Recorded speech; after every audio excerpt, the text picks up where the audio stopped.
J. McAllister Administration Building. If you all would please stand with me to pray, we'll begin. Heavenly Father, thank you so much for this evening. Thank you for the people in this room. Thank you for the students in our district and the staff. Lord, I just pray that you would come into this meeting and be with us as we make decisions and move forward to continue the movement in the district in the way that it's moving, Father. Thank you for each of the bodies in this room. I pray that you would bless this conversation and keep the students at the center of our mind. Your only fresh name, I pray. Amen. Amen. All right, Trustee Nunez, if you would please. To the flag of the United States of America and to the republic for which it stands, one nation, under God, indivisible, with liberty and justice for all. I am calling this meeting to order. Please note this is a regularly monthly called meeting and has been posted in the time and manner required. There is a quorum present with 7 out of 7 trustees present. We will move on to item number 3, audience with patrons. I have not received, we have any this evening, so we will go on to number 4, which is our Lone Star governance. Thank you, Tony. Welcome. Good to be here. Good to have you back. So in your last meeting on June 6th, 217 minutes, about 127 minutes left over a closed session. So you're responsible for 90 minutes, and with that, 31 minutes was spent on student outcomes, or about 34%. So a little bit under our goal, but still a pretty good number. So when we look at the reports for tonight, we're going to hear a report that was scheduled on goal 3, 3.1, 3.2, 3.3, and then we'll also hear a report on goal 4 and goal 5, GPAs for 5.2 to 5.3. So to start with, we'll have Stella come up.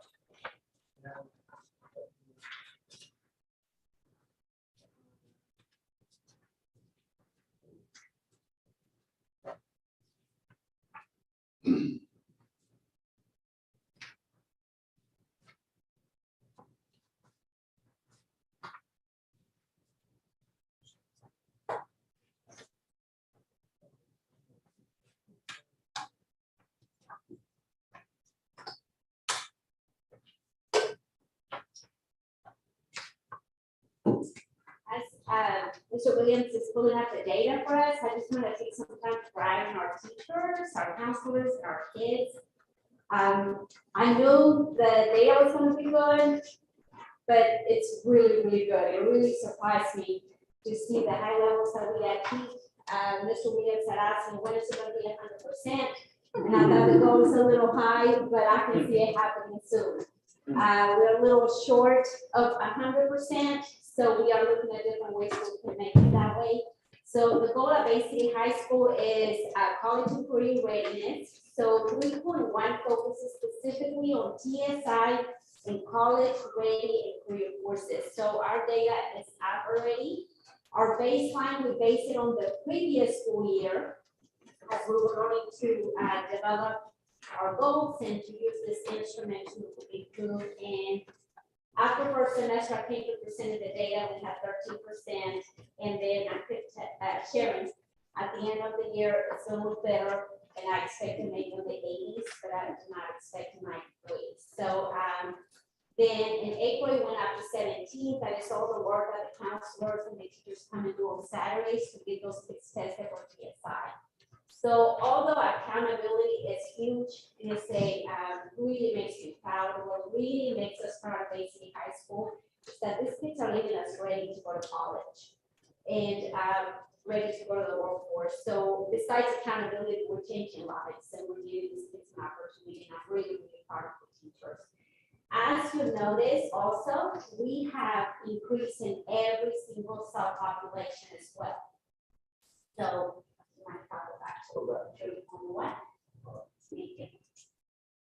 so, thank you. So, for example, the African American students, we have 83% that left us career ready, and Hispanics, we have 96, white, we have 92, and economically disadvantaged, we have 94. We are still not done. We have till December. So for us to count this point, so we still have about 23 kids that we will still call on Saturdays and say, hey, we have TSI testing, if you want to come and take it, we still will offer those opportunities. So we know exactly who those kids are. They each have either an assistant principal or a counselor that is their champion and will check on them to see if they're still want to come and take that test. Sometimes once they go to college, they realize they have to take intermediate courses and they call and say, hey, can I take that test? And we will tell them yes. Before you move on, this is incredible. Thank you.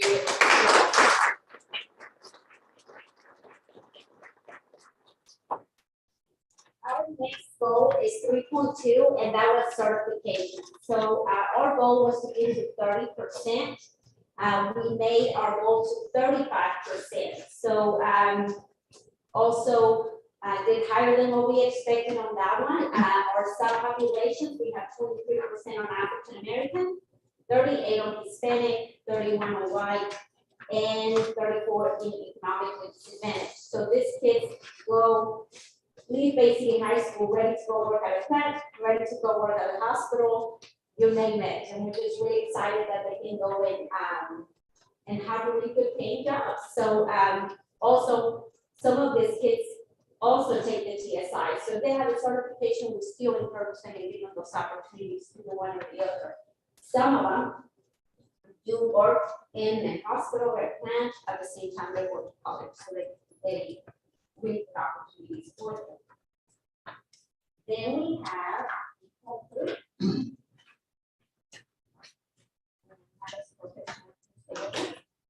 I was doing good when he was here, but they left me. 3.3 is a goal that we established to have as many kids as possible taking dual classes at ACD High School. And throughout the school year, I have shared with you some of the challenges that we have with them taking those classes. Although a lot of kids want to take them, the money is a challenge. Some students just don't have the money to be able to pay them. They might pass the TSI, but they don't have the resources that they need. As we're working towards our goal, we did make it to 22. Our goal was 30, so we're a little off than what the goal is. So we worked on coming up with ways to help the students. And I'm confident that we're not just going to have 30 next school year.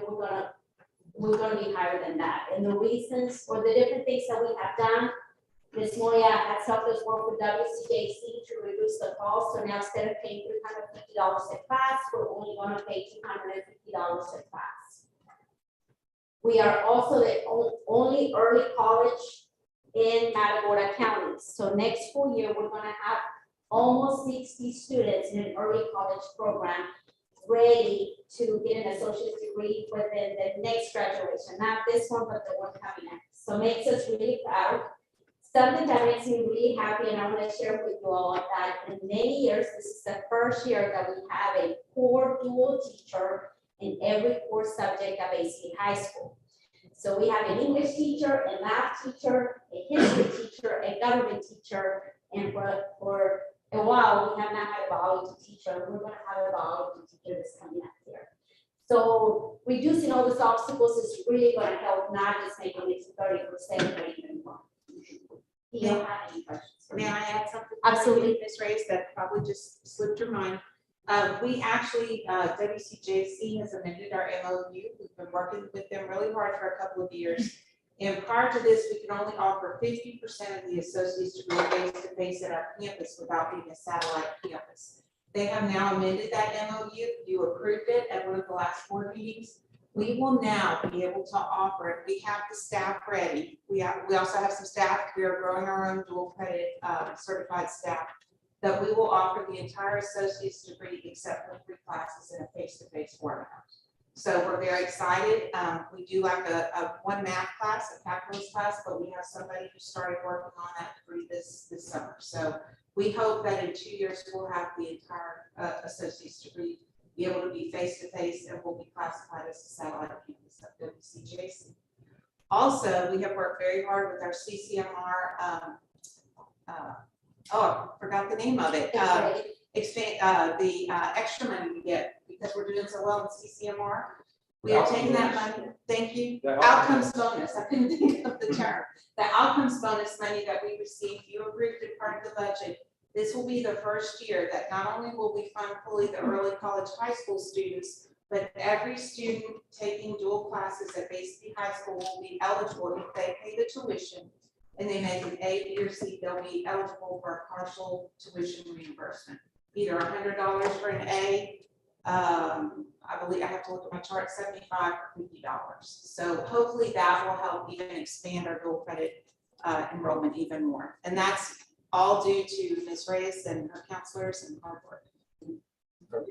Are we gonna advertise that so they can Yes. see so that people, Yes.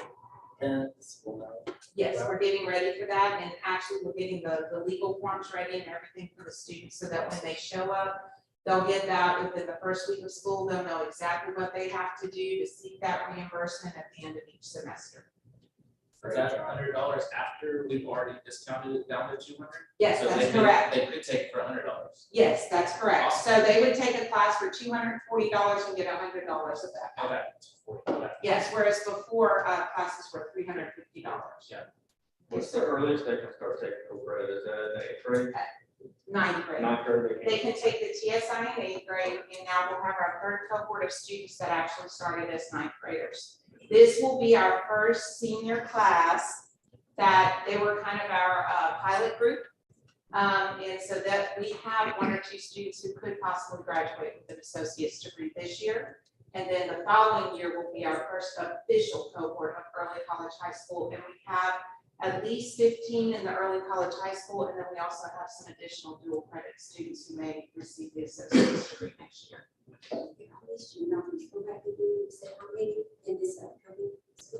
To get the associate's degree, we have about 2 to 3 students on track. They were our first pilot group as freshmen. And then the following year, in 2023, we have 15 currently in that cohort for early college high school. And then we probably have, I would estimate 10 to 15 more possibly, who were not early college high school, but were paying for their own classes and are on track to possibly get their associate's degree. Ms. Reyes, if you don't mind, I would call you and ask you just to keep on fine. And, here with the 10%. Out of that, how many, get it off the top of your head, that would be great. How many African Americans do you actually have numbers? Do you have this wrong? Yes, I was about to calculate that real fast. It is 10% out of 217 kids that graduated. And that's how many African Americans you have, 217.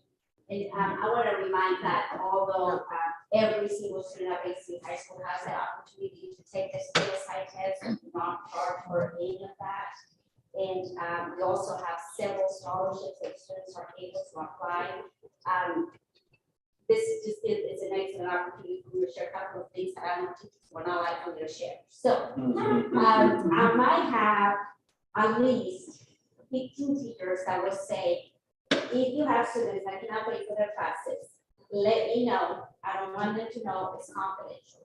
So there's a lot of our own professionals at Bay City High School that they're just give me their credit card and we pay for their classes.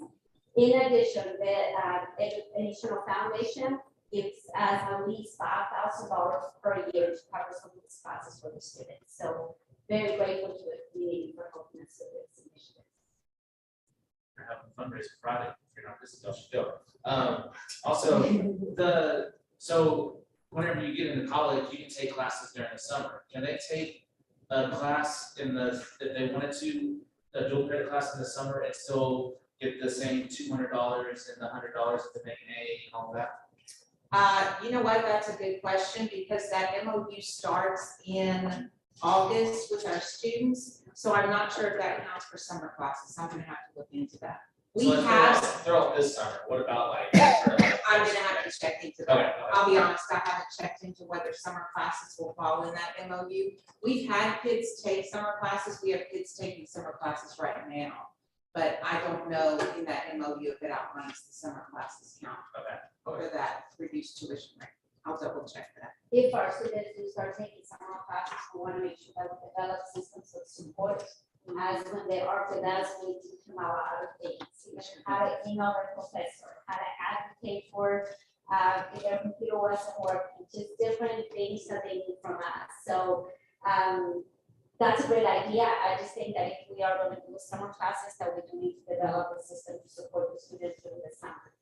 There are times where they do a great job communicating and they might call and say, I'm in trouble, I can't take the test. So we have teachers or myself that say, okay, the 7 or 8 o'clock at night, let them take the test on the computer.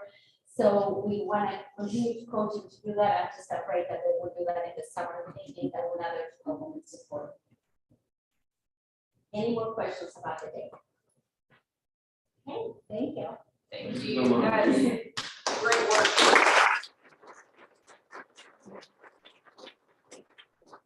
One of the things as a former high school principal that I'm very jealous of is that she's got all of those teachers on her staff who are prepared to teach dual credit classes right there in the building.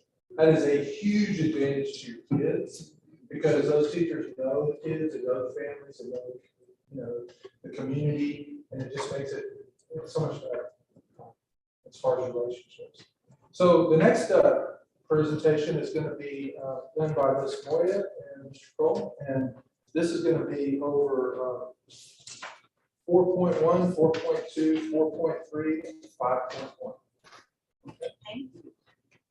Okay, so if you look at GPM 4.1, this focuses on third grade students and their common math assessments. When we started this process, it says our baseline is in October, but really I think the first time we reported was actually November.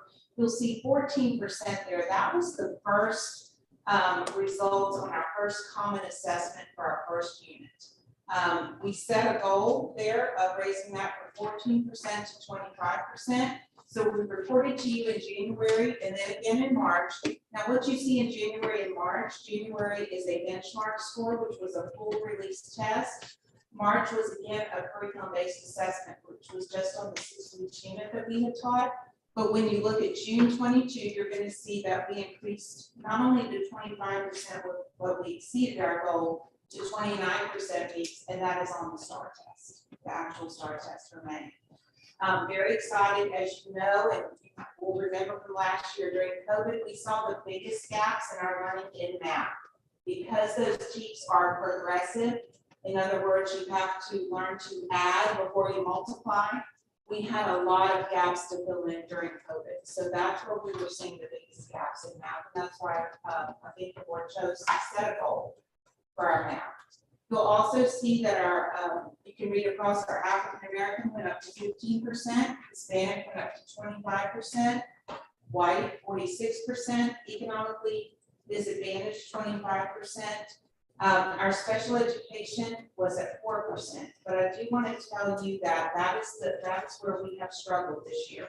If you look at the 20% of the baseline, again, that was just testing our first unit, which usually in math and our scope and sequence, our first unit is on place value, which our kids do very strong on. One of the things that you'll see when we look at our calendar, we just met with Tony recently, and we've done our calendar and our common assessments for next year, so that next year you'll be seeing a beginning of the year star, a middle of the year star, and an end of the year benchmark for the final test, so that you're really comparing apples to apples.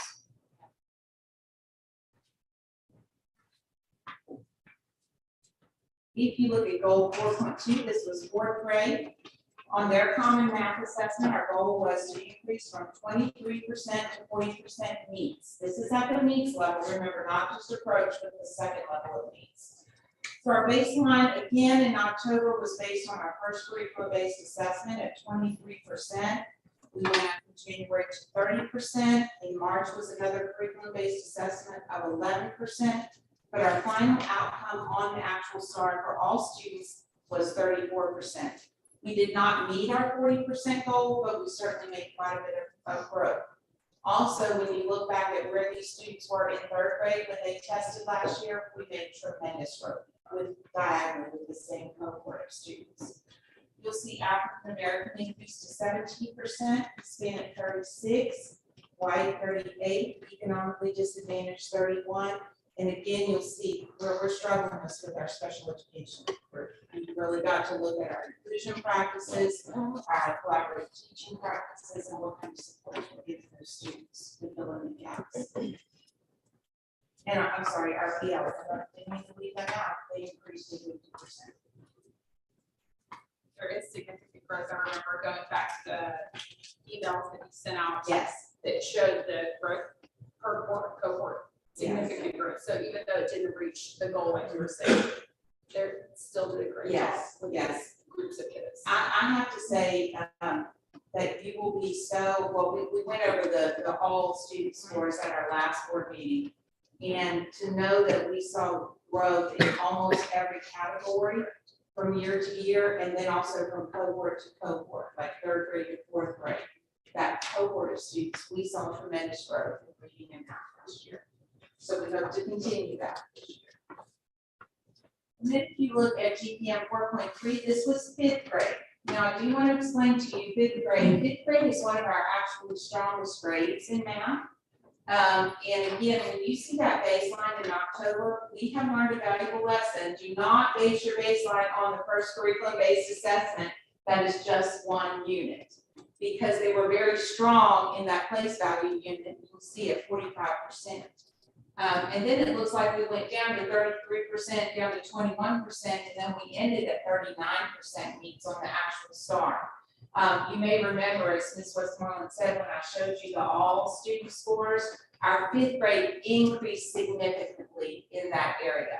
So next year, that is why I hope our data will be more valid for you to see the beginning, middle, and end when we're comparing actual apples to apples for just that group of students.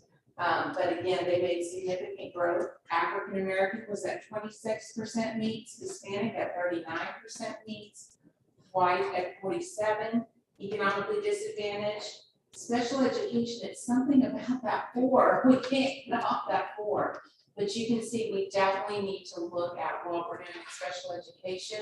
I will say also, we were a little short staffed in special education at Teeny Homes last year as well. And we have increased that. And then of course our ELs were at 26%. So that's something that we're going to target for this year. Especially. Yes. Talking inclusion. This is any student that qualifies for special education. They could be in inclusion services, they could be receiving just speech only services. And in the regular classroom, yeah. All gamuts, whoever took the STAR test who qualified for special education regardless of disability or instructional setting. Yes, ma'am. Do you have any questions? And I do want to recognize one of our fourth grade math teachers is here, Ms. Davis. That they saw tremendous growth, so I would like to recognize her because her fourth grade.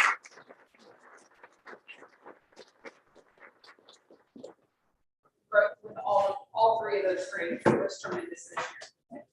Thank y'all. And you had 5.1. 5.1. Oh, I'm sorry. I'm still at 5.1. 5.1. Okay, this is our fifth grade again, so it's really a repeat of the GPM I just gave. We have a little bit of overlap there. So you see, we just saw that. Now, Ms. Cummings is gonna go over 5.2 and 5.3. Yes, her own presentation.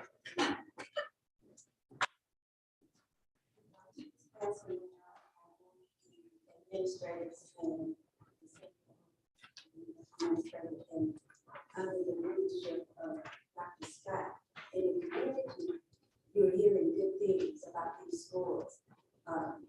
They are really, really proud of their kids. I don't know if they talked to y'all and said thank you or not, and telling you the conversation is really, really good.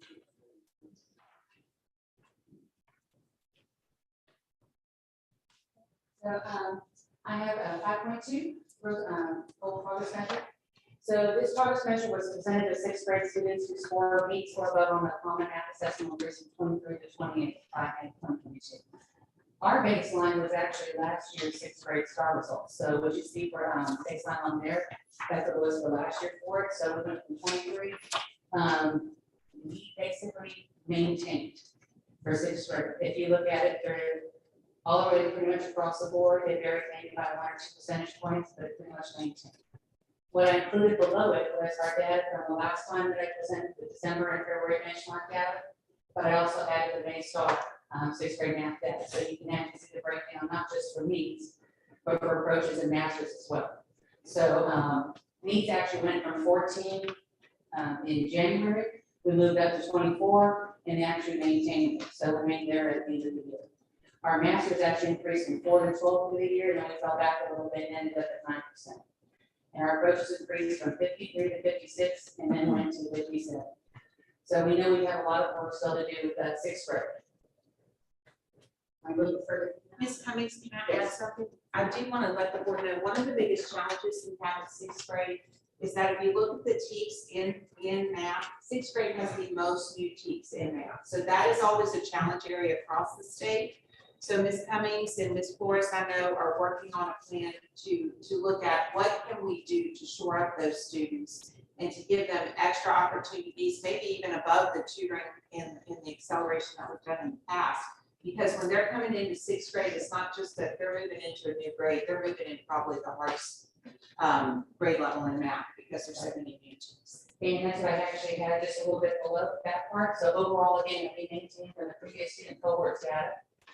This was, we're working on closing the COVID gap in addition to introducing over 50% new teams. So they do have a lot to learn in sixth grade for math, and they've been out for a year and a half, almost 2 years. So to maintain, we're proud of that, but we know we have a lot of work to do. We actually incorporated STEM scopes for sixth grade math this year, so that's going to be elementary has that now. We have for science classes, but we're introducing it in sixth grade math this year as well. Our summer school numbers, Ms. Flores headed up summer school this year. We had probably the largest number I've seen in summer school, just sixth grade alone. We had 105 students there for math, only 38 did not complete their hours to complete summer school. And those students that we had recommended to go were students who did not pass on. Now, the additional information I put on here, I had from December and from February's benchmark, the growth data was 29 and 40. For May Star, our sixth graders was 76% growth. So I would probably ask the question is, why did we grow 76% though we didn't move up on these masters or even approaches? So the second page you have is a really colorful chart about displaying. Okay. And I put it up here because I don't know if it's easier to see that you have in front of you or up on the slides. So what you have on the left-hand side is Star Spring 2021. That is last year's Star fifth grade. Across the top is this year's, the same fifth graders, but now their sixth grade Star assessment. So it takes a look at it. So if I'm looking at the red box that says does not meet grade level on the left-hand side, it says 159 on the bottom. 159 kids did not pass when they were in fifth grade Star. If I look at the top, does not meet grade level, says 116. So this year we had 116 of those fifth graders not pass Star in sixth grade math. Okay, great. That's a lot of kids. But the boxes right below show 71 of those kids show growth from last year. They may not have shown enough growth to get to the next level for approaches, but they show growth. So we're moving in the right direction. I have those 159, we have 33 of them make it to the approaches level. And then we got 11 get to needs, and we actually had 4 of those were not passing last year to masters this year. So even though we maintained overall, we are making growth. And that's why I wanted to put these in it, so you have that background information. Same thing with approaches. On the left-hand side, we have 54 fifth graders who did not get, or actually were in the approaches level, so they approached. 5 of them actually went backwards. They ended up not passing this year. So we looked at those kiddos, they were taken from the summer school.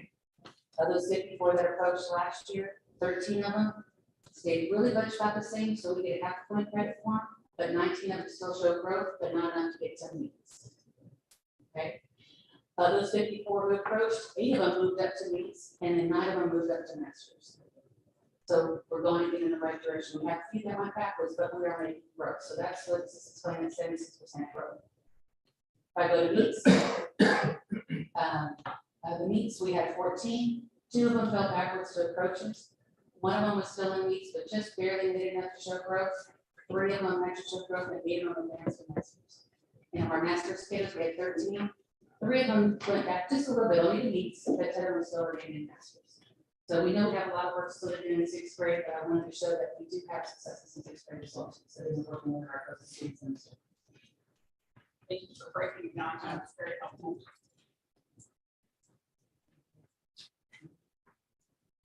It's not easy to approaches to ask. That's Yes, a huge jump.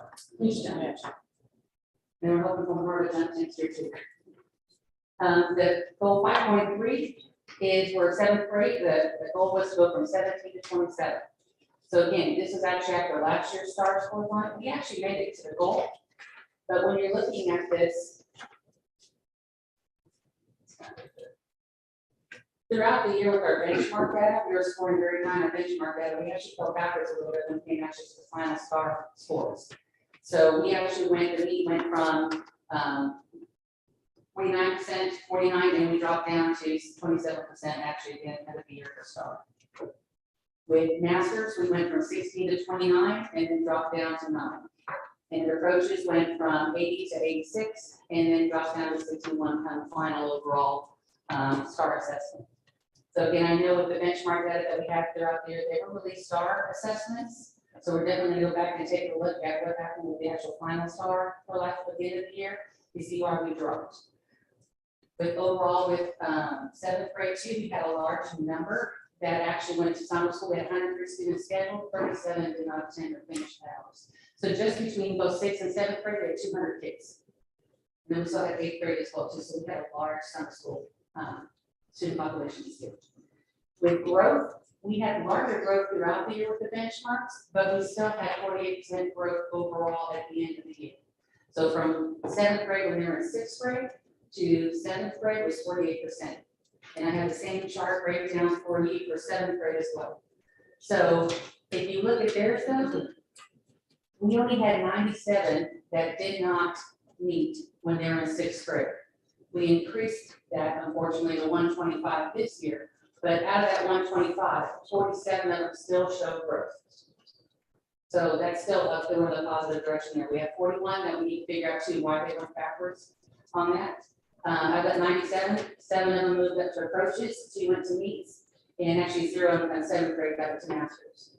With approaches, we have 86 kids who actually approached last year when they're in sixth grade.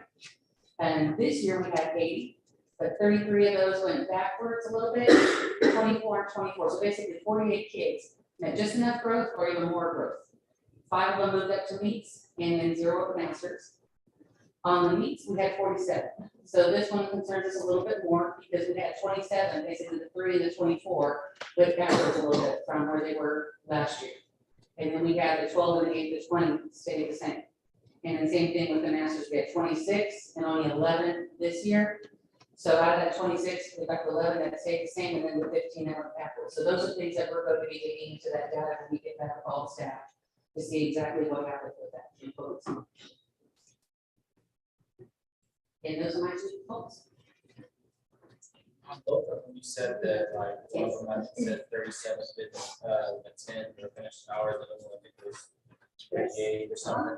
Out of those kids, would you say the bulk of them didn't ever go, or the bulk of them went, they just didn't finish their hours? It's a combination, so it's the ones who went, I would say that was more of a bulk of who didn't go and didn't attend. The ones who went, we had a few of them that just didn't finish their hours. But the majority of those were just they didn't show up. And then we're gonna keep them, we're moving after school, before school this year, and also during the time as well. Any questions? Y'all have an open house coming up too, right? We have Kansas Camp on the 4th, and we have a Yes. teacher on the 11th, so. Yeah, sorry. Great, thank you. Thank you.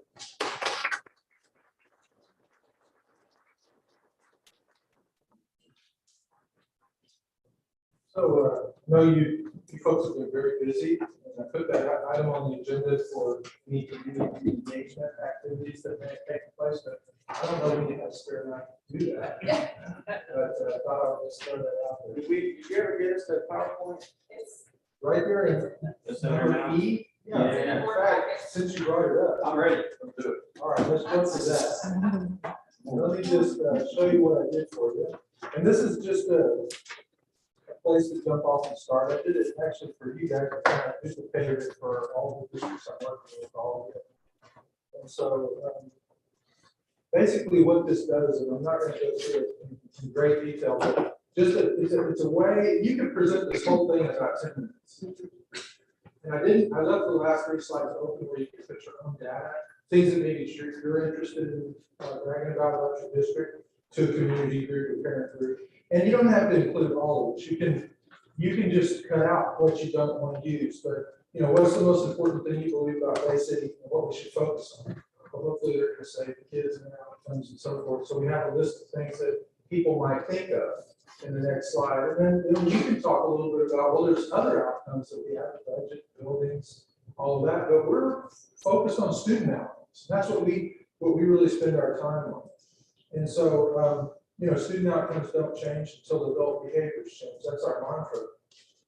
And then when we look at what Lone Star Governance does, this gives you an opportunity to explain the support that it brings, that it's a continuous improvement framework, that it provides access to various systems, and it's basically a framework that the board can snap into and make sure that they're doing their work. And that's what it's all about.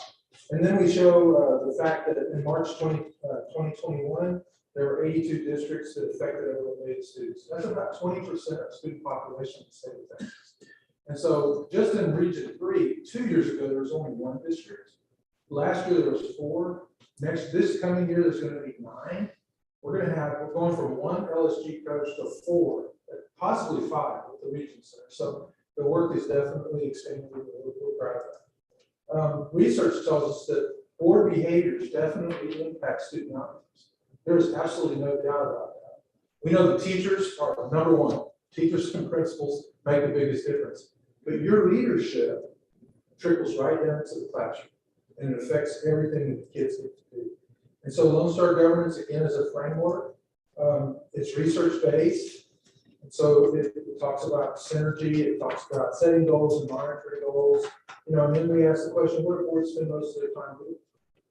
Mostly it's, you know, traditional things, approving the mill order. That's the past, right? But now we're focused on student outcomes. So we have this monitoring account that boards use. And then we see that boards that focus on student outcomes, the more they do, the better the outcomes are for the kids. There's a correlation there. We have research that shows that. And then, you know, we talk about the fact that you evaluate your own work, like you're going to do tonight. And so we use the integrity instrument, the LSG integrity instrument, to do a board evaluation. The framework for board development says you should evaluate yourself at least annually. But as an LSG district, you're doing it 4 times a year. So that's fantastic. This shows that boards who do monitor their behaviors, student outcomes are better. That's what the data shows. That's what the research shows. And then we have a place for you to plug in your own information. So I just covered that with you in about, I don't know, 5 minutes maybe. And you can imagine if you were slowing down and have some conversations, and you might want to cut some of that out. It may not be perfect. Question, Mr. Shadowell. That would get out of the community groups and present this. There you go. And another thing we did for you, we're working on it. I'm really excited about this. Ms. Moy, we have these posters over here. So what we've done is we've prepared these 3 poster size pictures. If we could have the band that's walked out. This is just a draft for Molly Creston, and she's working on these. And so I've ordered frames, wooden frames with glass front, that'd be really nice quality. And it has your vision and your mission, your student outcome goals, and your constraints, your board constraints, and your superintendent constraints. So we'll be able to, hopefully in August at the board meeting, your board meeting is a little early, but maybe by September, we'll have the framed ones that you can hang somewhere where people can see it. We're proud. Thank you. Right from there. There you go. Okay, so let's go back to the board evaluation. And if you look in your folder, I made you a copy of it. And then also the last document in your folder is your track record. This kind of shows how you scored the last 2 times you've done this. And this is for the 3rd quarter of 21-22. So as you go along, we'll let you self-evaluate, and then I will mark the scores down, and when you take it to the time, I'll average the time for the 3 months together. And of course, I'll see this TEA. And again, TEA is not so much monitoring you as they are me as your coach. Okay, so they want to see that they're getting more and doing well.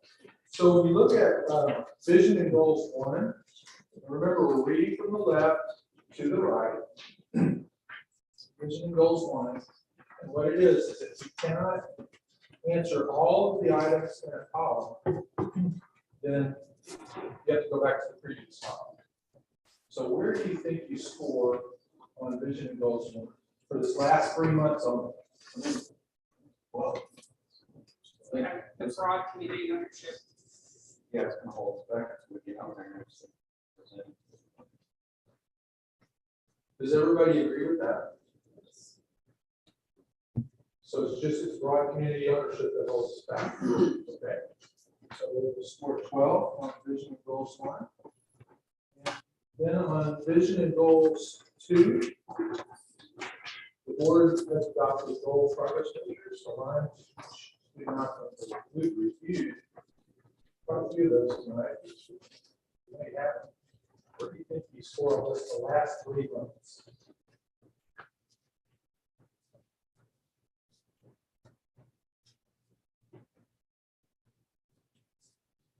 It's the same strength.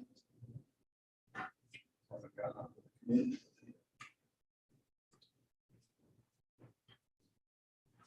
So are you suggesting it's a 12? I agree. Sure, that's what you think. Okay, does everybody agree? That it's 12 on this one? Then we go to vision and goals 3. This one deals with board having adopted constraints. Those are like guardrails, the thou shalt nots.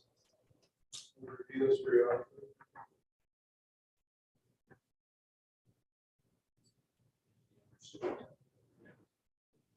Nine.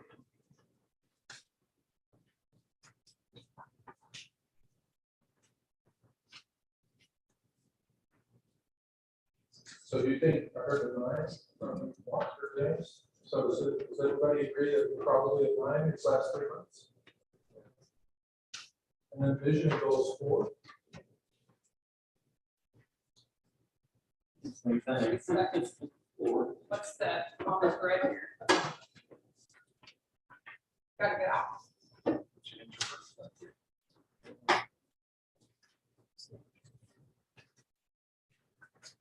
So are we talking about 4? Yes. Everybody agree with that? Yes. You know, we keep talking about this with broad community ownership. Do you think that really makes a difference? Like, for instance, in certain populations, I think over the last few years, one of the things that we've seen here is that there have been a lot of obstacles taken out of the way for students, and there's lots of opportunity now for every kid in the district. It's just getting all those kids to take advantage of those opportunities, right? Because the walls have been knocked down. So now it's just encouraging them to get involved and doing that. When you go down to the Rio Grande Valley right now, what you see down there is tremendous. There's this whole culture that's developed. You drive up and down Highway 80, and every billboard practically, it's the kids from that school district, the top 10%, the CCMR, the Val and Sal. And there's this whole culture that's developed down there that want to pull themselves up by the bootstraps. So in the last iteration of accountability, there were no failing schools in Region 1. We were all like, well, you gotta be kidding, that's gotta be the poorest region in the state. But you go down there and you see what they're doing, and it's not just the people in the school, it's the parents, it's the community. I was talking to a contractor that did a lot of relief work down there, and he did it in Corpus as well. He said he couldn't get people like skilled workers because most of the people were wanting to have college trained jobs. That's kind of and they couldn't compete because of the low wages that were being paid to some of the skilled workers coming across from the border, I guess. But anyway, it's a different kind of a climate. It's something that we can learn from. So looking at progress and accountability 1, the board invests at least half of its time in improving student outcomes. I'm not sure, I didn't calculate, you were at 34% last month. I know you're not gonna be at 50%. Yeah, we're not quite there. So I think we're probably in that 12 and Yep. 25. yeah, so I'm gonna just write 4/12, if y'all okay with that, because I think that I'll have to calculate it and see where we land. Okay. Looking at progress and accountability too, the board evaluates but does not interfere with progress or improve student outcomes. So here, progress and accountability, where are we going?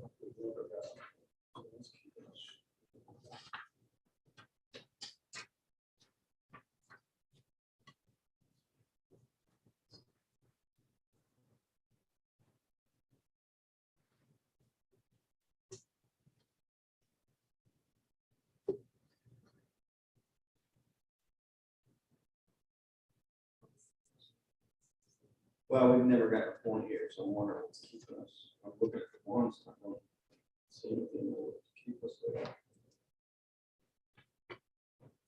Look up there on the side. This is this we do. So I think that also, since we can have we have focus more on student outcomes than we do. So, say if we still there and then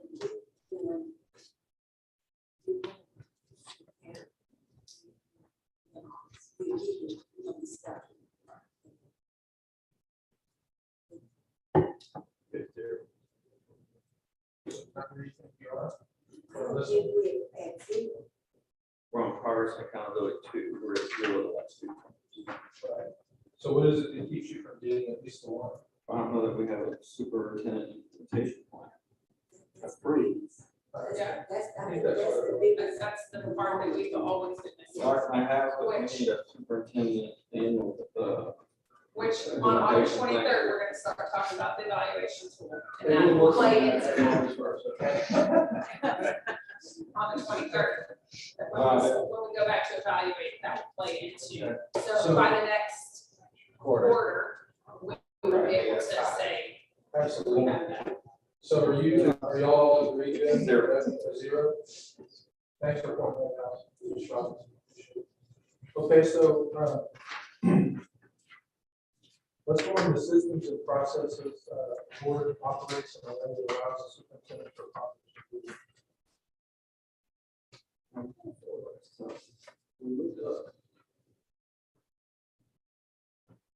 I think we've done really good with the consent agenda items, honestly, but I don't know that 75%. I don't know that. The eligible items, we've done really good at pushing eligible items to the consent agenda. Well, you don't pull a lot of things off. I Yeah. rarely hear that, so I think that's what that's talking about. I think what got us is either the average of 3 hours per meeting, but we had a 7-hour meeting one night. Do you always receive your board materials 72 hours in advance? At least everything you have to be. We had later. We We had later. Like we have. It is better. All right, you're probably getting them like 7 days ago, right? Those are- Agreement on That's the 7 goal. minutes. Yeah, and that will qualify you eventually for master's. Correct. Right, yeah, we're working on that too as a team, so. Very good. So where do you think you land? I think we're still over, because we still have some long hours and our long meetings, and then I think we had like 8 meetings in 6 weeks. Yeah. So, They're all- How big is it? I'm We waiting for had it. the superintendent search. We have had attendance. yeah, we did. I think we had less than. We had a 10-minute 10-minute meeting. meeting. So 3 minutes, yeah. Yeah, we've had very quick meetings. Yeah. Well, maybe they're We didn't even have electricity, we still held a meeting. That's it. Yeah. Okay, so are we at a 4? Yeah. Oh, Okay, so 4. And then going on to advocacy and engagement, the board promotes the vision. So look here, purpose, have you arranged for any community engagement activities during the previous 12 months beyond the public comments? No. Okay, so we're gonna be what on this one? Zero. Everybody agree to 0 on that? That's gonna change, right? Yes. Yes. All right, so Sweet. then on the final one, this is. And you guys, look, you got a lot to be proud of here in the school district to promote when you go out. So there's a lot of positive things. So synergy and teamwork, the board works collaboratively with the superintendent to each work.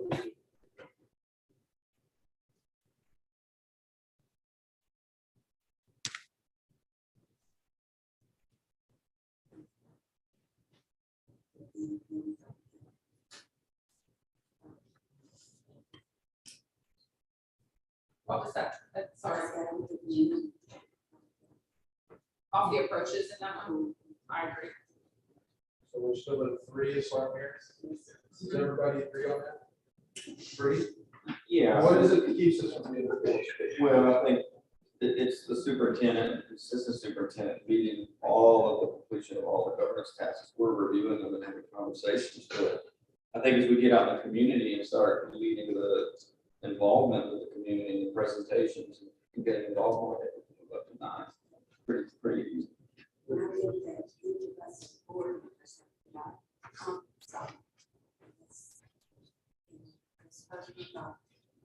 Some places, people don't know who you are. So our comfort zone is our military. It's not, it's getting out to you. So as a board, I think we're gonna have to get out.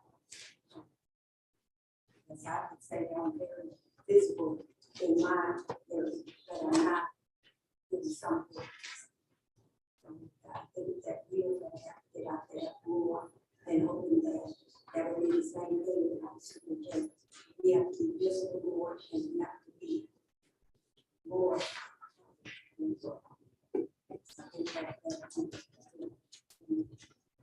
I agree. Very good. And so you're either gonna be at 48 or 56. Depending on how time our calls tonight. So when I come back next month, I will report to you how it turned out. Great.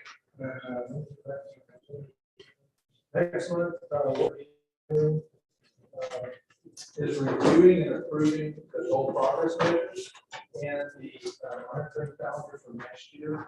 And I'm gonna tell you, the group that we met with the leadership team, I think last week, and we went back through, we really learned a lot of lessons this year about making sure that we have assessments that where we could show growth, the growth is actually happening through the year. Remember how confusing that was? So we see dips and then we had to explain why. Right. I think you're gonna see that go away. And we'll have that calendar for you, so you'll be able to know ahead of time what it is that we're going to be covering. And really excited about working with the superintendent and it's fun. Good having you here too. Thank you very much for, appreciate the opportunity to work with you and the team. This is a fantastic team. I tell you what, I'm telling you the truth. I use this group here as an example when I'm around in the region. We work with 9 districts this next year. And I usually pull out your monitors and reports and show them. So, congratulations. Thank you for the PowerPoint. Really appreciate that work that went into that. I know that was not just a snap of the fingers. And it will be a tool to use in the coming months. So, thank you. I'll send it to the superintendent. Great. And then feel free to just edit it. Great, thank you, Tony, I appreciate you. Sure. All right, moving on to item number 5, our delinquent tax collection reports. Hello, thank you for coming in and giving us this report, we appreciate you. Absolutely, my pleasure. And I think it's supposed to go up here On the screen, on the screen. Is there something I need to do with it? is there it's in the board book, so I don't know if it's.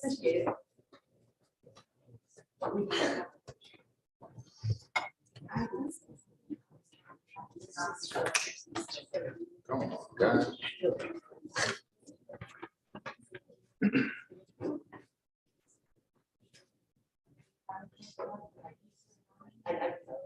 Oh, you emailed it. It's on the board post.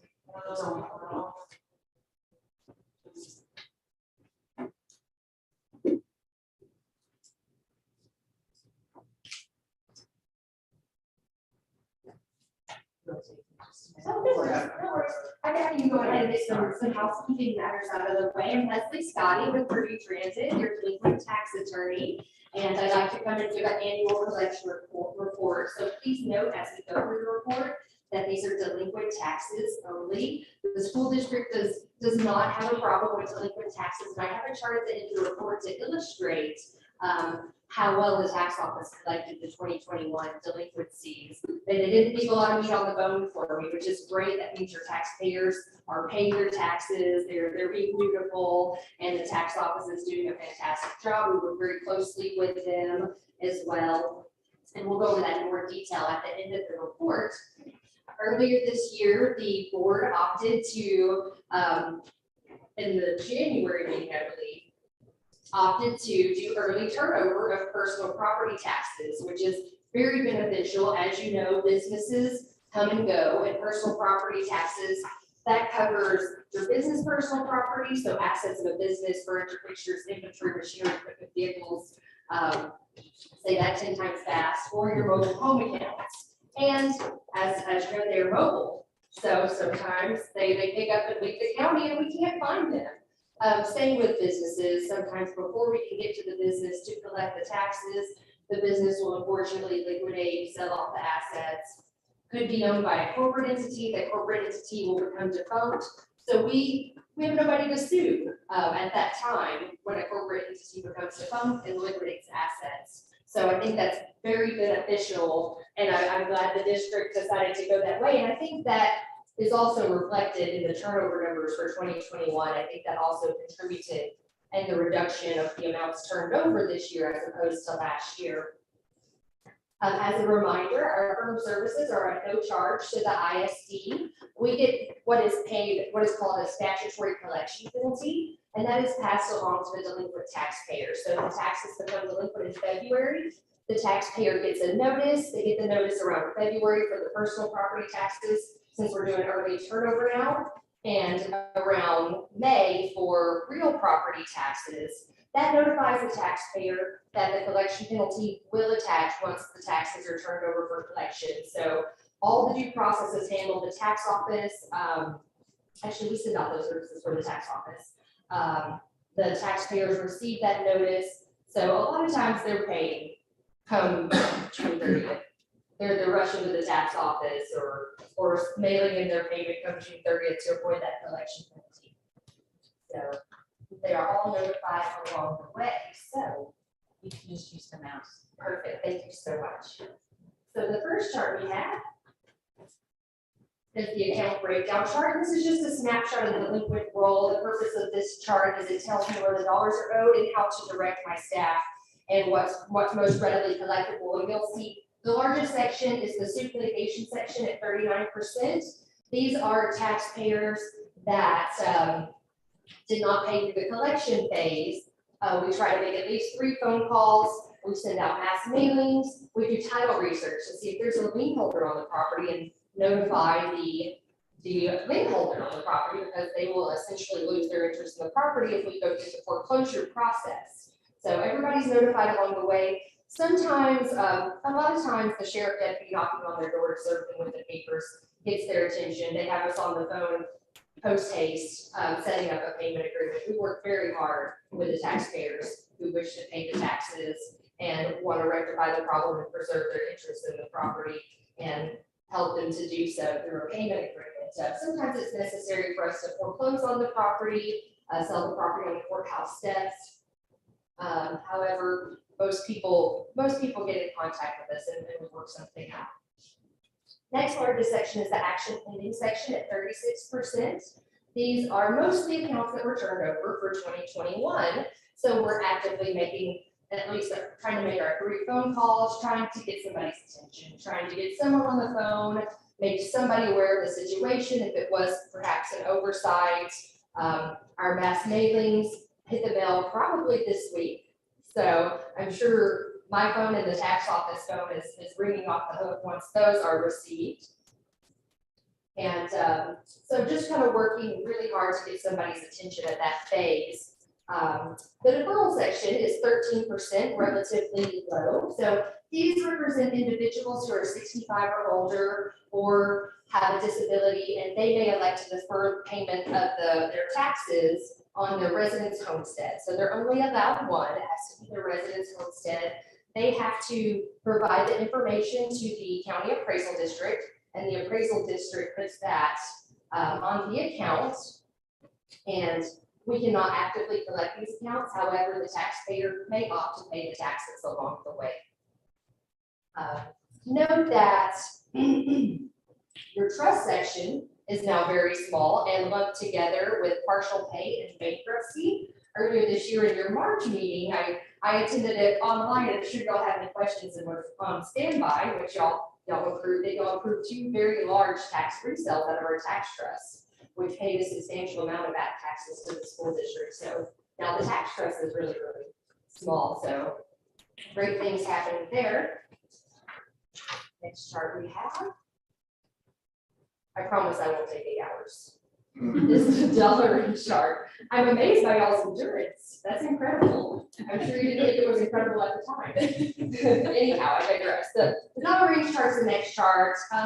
Just gives us an idea where the dollars are owed, shows what percentage of accounts have a particular dollar amount. Keep in mind that we have proprietary software. When we get the data from the tax office, it goes into our software, and we group accounts together that are owned by the same corporate entity, company, or individual, because we want to be most efficient with our phone calls and with our time and with our mailings. So if an individual or company has 10 different accounts, my system will put them together. So I can collect them all at once or get them on a payment agreement that covers every single account. This is another way where we're trying to work smarter and get the job done. So basically just a collection tool. We work the roll top dollar down to maximize our efforts and to be as efficient as possible. Next chart is the tax year chart. And it shows the percentage of delinquent tax attributable to each tax year. So notice 2021 is the largest, just turned over this month at 35%. So currently doing all our letter writing and all our phone calls. After 2021, the segments get smaller year by year. For 14 and prior, there's actually very small percentages attributable to each of those years. And some of the reason for those older tax years could be that the property is in the tax trust, waiting for that resale buyer to come along and make an offer. Or it could be individuals that have over 65 or disability deferrals and have had them for some years. Could be an account with a bad address, the taxpayers passed away unfortunately, and the letters come back in the mail. So we mark those with that address, and we work year round to try to get a good address on the account so that we can notify an heir or notify next of kin, someone who would be interested in paying the taxes or preserving their interest in the property. Also could be title issues that we work with the appraisal district to resolve, or accounts that we've deemed uncollectible. For example, there's a 20-year statute of limitations on real property accounts, and there's a 10-year, I'd rather a 40-year statute of limitations on personal property accounts. All right, so moving along, we have some historical collection data bar charts for tax years 2016. You'll see we're almost 90% collected there. 17, 85. For 18, we're at 82% collected. 19, I like to focus on the last two, we're at 76.03 collected. And for tax year 2020, which we just completed a full year of collecting on 2020, we're almost at 66% collected. So in closing, I do have one additional chart for you that I promised to talk about. The 2021 tax turnover chart represents the amount of base taxes that were collected by the tax office, the blue segment, at 98% versus what was turned over to us for collection, which is the red segment at 1.9%. So it illustrates that your taxpayers are paying their taxes, which is a fantastic thing, and the district does not have a delinquent tax problem. So very good news for the ISD. Do y'all have any questions? Thank you. Any questions? My pleasure. Getting ahead of myself. I'm always very happy to come and see everyone and really appreciate the opportunity to come talk about taxes. We appreciate your work. Thank you for having me. My pleasure. Thank you. Until next year. Yes, ma'am. Thanks. Thank you. All right, we are going to move on to item B, consider and take possible action to equally share the cost of $15,000 in the city of Bay City and the county of Matagorda for an updated budget and conceptual drawing for the proposed aquatic center. The proposal says it was attached, but I did email that to everyone yesterday.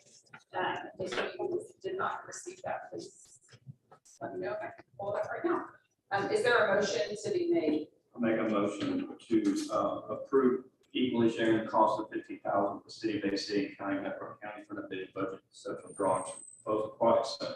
Is there a second to this motion? Second.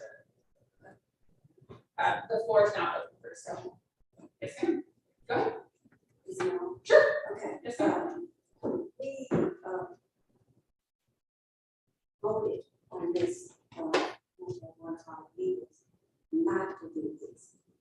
A couple of weeks ago, we were in the back talking about our deficit and we tighten up on the budget. So now, and we have lost since then, we've gotten some loss. But now we are still talking about giving out. I just don't know if we have Christmas in July. Because I want to know why we changing, why is this being discussed here? Why? When we voted, and it was not to do it. What has changed? Maybe I missed something down the pipeline, but I'd like to know why we are changing on that. Not come back and address it. I think from my perspective, we're already in agreement with the city to spend X amount of dollars, I can't remember what that is, but $6,000 to $10,000 a month to keep the old pool going. And At that's least not- 12 So that's not a long-term district solution. So we have to come up with at least some option. And for us to have $5,000 skin in the game, to figure out if this new pool could be an option rather than us spending $150,000 a year on the other pool, seems like a win for us. That's kind of how I. And also the county has had more players come to the plate, the finances have changed a little bit, and they come up with some interesting financing options and stuff that the yearly payments for the ISD didn't fall apart. So And what is that? There's some information that I have not received, what I received. So I am going to have a hard time tonight agreeing with this. If we're going to agree something, then I need to have some information in front of me. Like y'all, I don't know where that information is coming from, but I was have it. And I was actually have it before I was heard. Because we have, and I thought it has not been economic to fall apart. We're moving forward, we're going to 16th Street, the way, with all of the recommendations that were put forth. And I think it was like 5 to 6, because I think that might have been early or whatever. And we voted, and now we're coming back, and all of those wills that voted against it are now putting it back on the table with accepting the terms. Because he put it on the table. And when we bring it back to the table. I actually requested this request. Okay. Yeah. It makes the most sense. Okay. Okay, well, correct me. Somewhere out there that if you put it on the board, on the agenda before, you cannot come back and do that. It has to be another trustee, right or wrong. Somebody who was with all the rules. Somebody. Is that not true? Well, the president actually placed it on the agenda. We've got a second. It was requested by But trustee Tennant and trustee Scarmine to be put back onto the agenda. So I put it back on the agenda, because I had the two. So the proposal was not attached. I made a call yesterday to say, I have not seen a proposal come through. What is different? What has changed? The communication that was sent to me was that the CDC has talked about being the bank, the loan for the district, and then us using M&O money, which that is not. I spoke with Jessica Russell at the CDC. And she has not approached her board about that, so us spending the $5,000 at this point, whether besides the point I'm for it or against it, long term, we have no money to pay for a pool long term. So I understand this wanting to have a discussion of spending the $5,000, that it is cheaper at this point than to spend the 120, but we don't have money at this moment or in the next foreseeable future unless it starts raining money somewhere, we get a money tree to build it. So I think where we are and what we're doing at this moment with our MOU with the city and continuing on that track until our finances get into a better position and our superintendent comes on board to be able to look at our finances in a better way, I think our best bet, in my opinion, is to say what we're doing. I understand it's only $5,000, but looking further past that $5,000, it is a lot of money to be trying to take out of our M&O fund. If the CDC does it, or if the CDC does it, we don't have the funds to do it either way. So spending the $5,000 at this moment, in my opinion, is premature. And I will continue to vote no on that.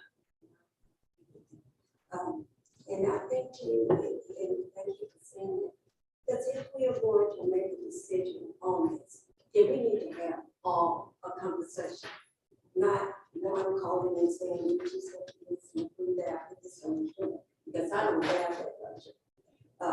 So I would like to have information in front of me so I can read it and be able to see what y'all are seeing, because right now I'm not seeing. So if we can do that, get that information, and then let's have a conversation.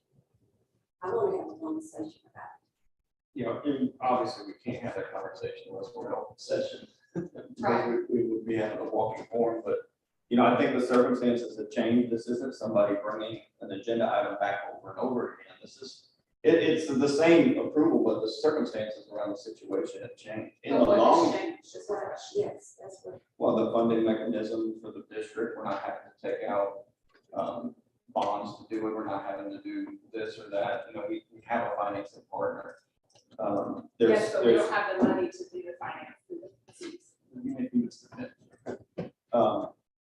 There's some county incentives that could be provided to businesses that come in lieu of 313, 312 agreements, that they would provide money towards something that would actually improve the community. And I know our county judge has expressed that to several businesses, and there are businesses that are interested in doing that. Something like a community aquatic center is a huge draw.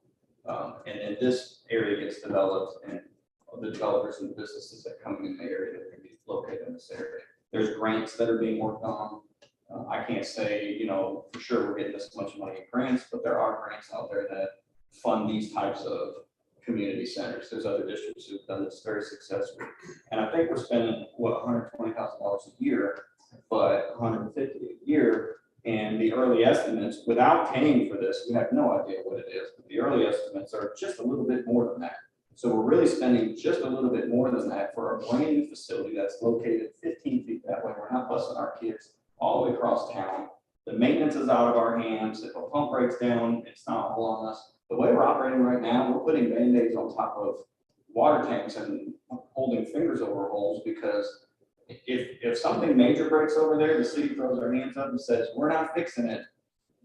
Face of the ISD, what do you want to do? We're going to throw our hands up and say, we're not fixing it. And then our kids are the ones that suffer. And so I think spending $5,000 now to potentially have a major project in the future that, you know, we may even come in at the same cost or cheaper. We don't know that until we spend a little bit of money to figure it out. So I think it's wise to spend a little bit of money.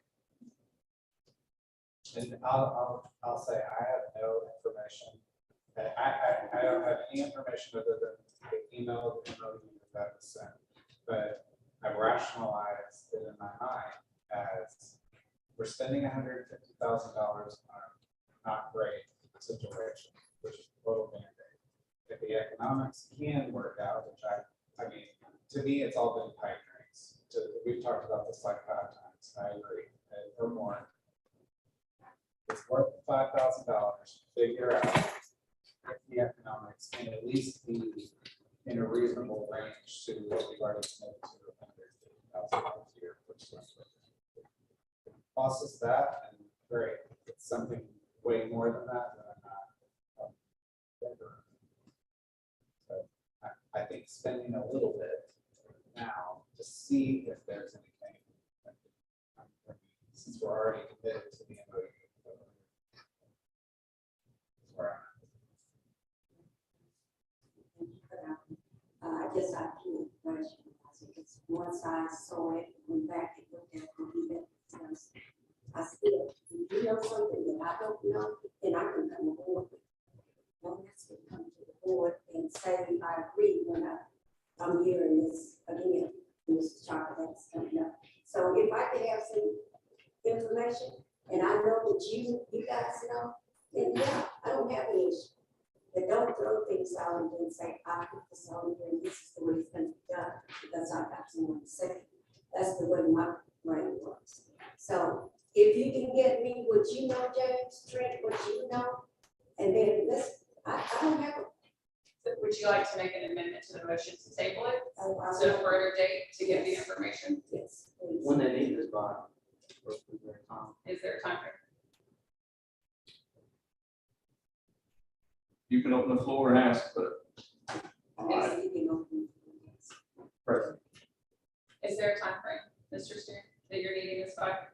You mean like a deadline, is that what the question is? There's, as far as I know, there is no deadline, but I can say that the consultants made a proposal in January of this year, and it's the city and the county have already approved their $5,000, and they did that a few months ago. And so the city and the county are ready to go, look at the ISD to put in your portion of $5,000. So that then the consultants can come back and say, I think about 0.5%, so that then everybody knows what it is that we're looking at and how much it's going to cost.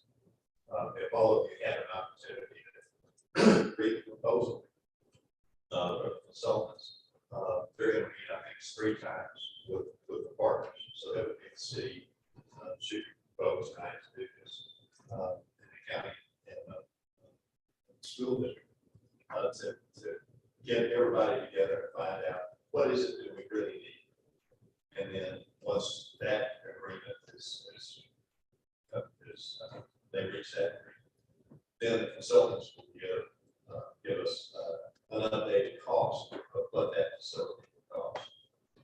And so as far as the deadline is concerned, the months that, again, the proposal is in January, cost of construction is continuing to go up. The cost of money, borrowing money, has gone up many times since January. And so I don't think that there's to answer your question, I don't think there's a deadline for the school district to do this.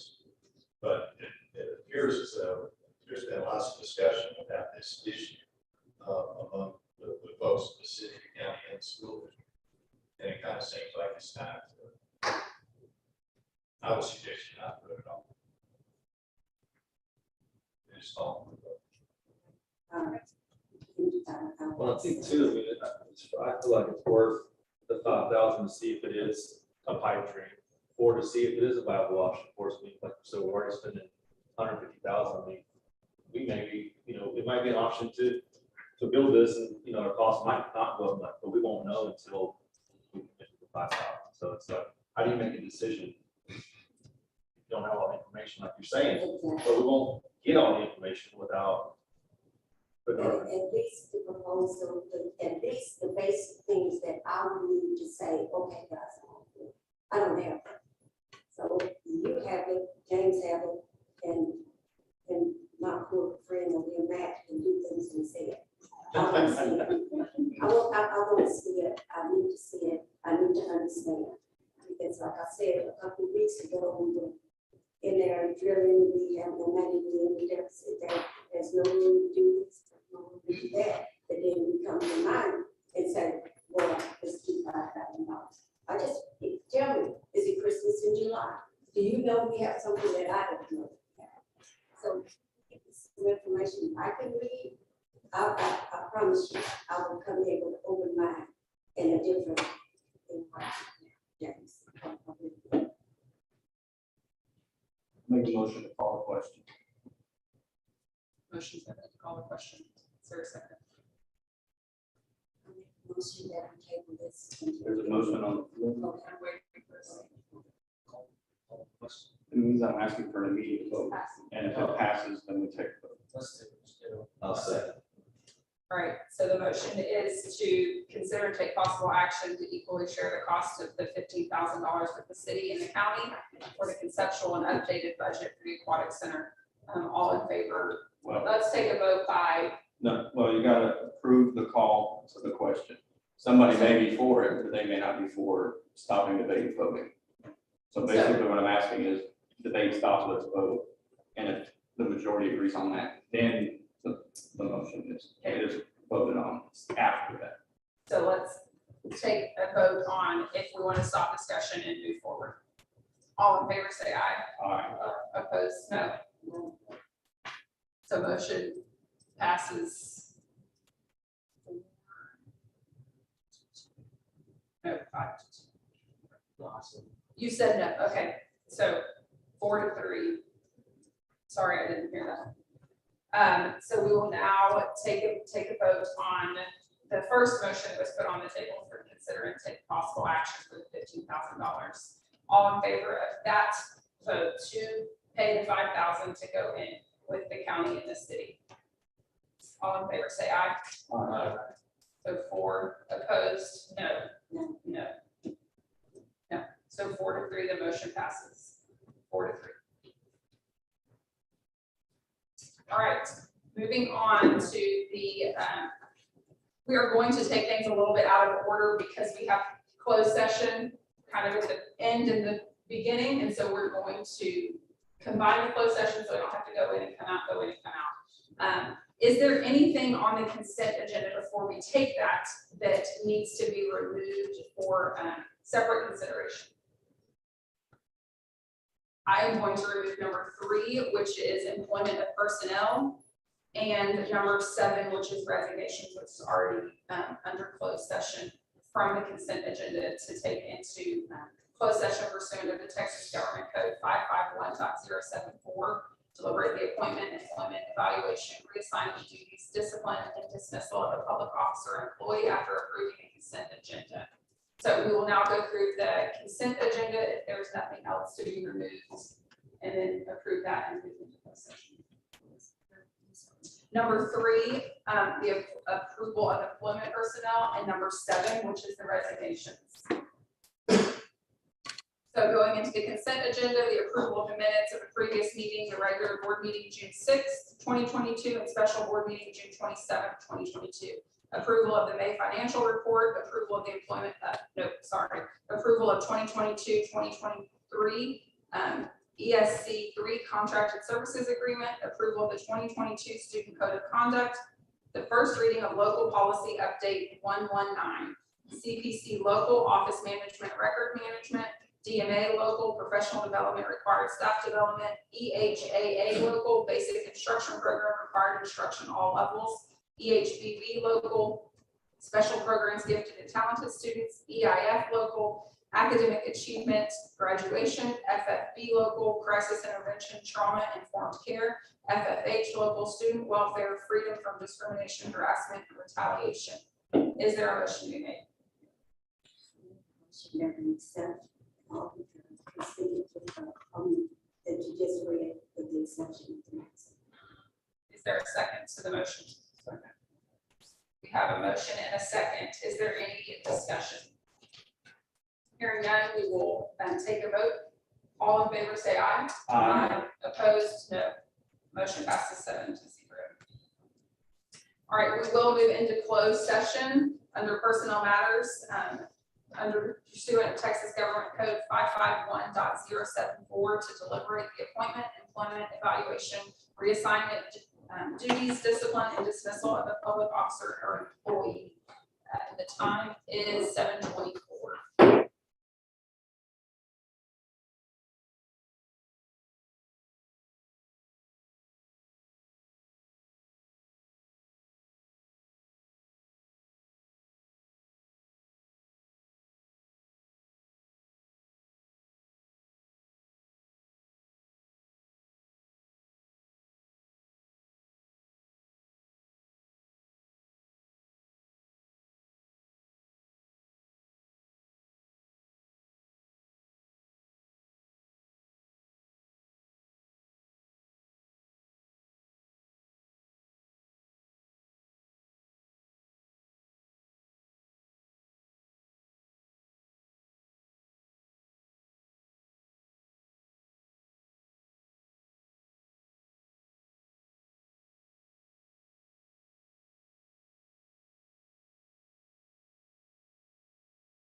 open session.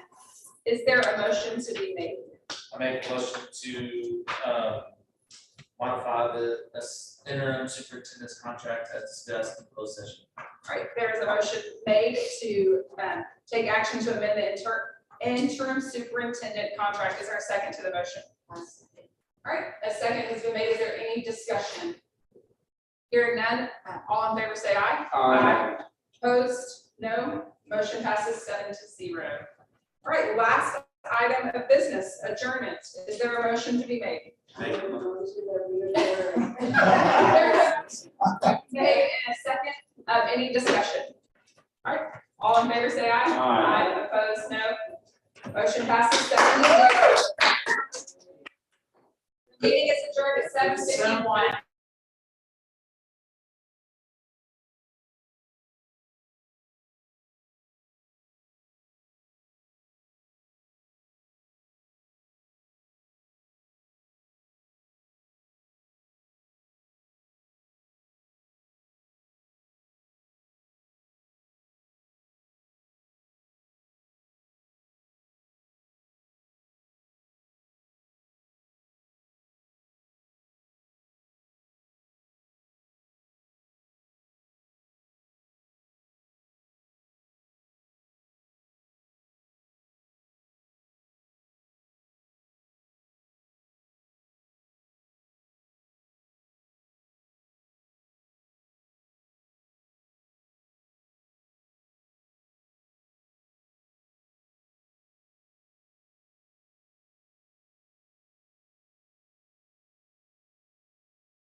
$7:53. That's something we better let you are open too. We didn't do that either. What do we have? We always do.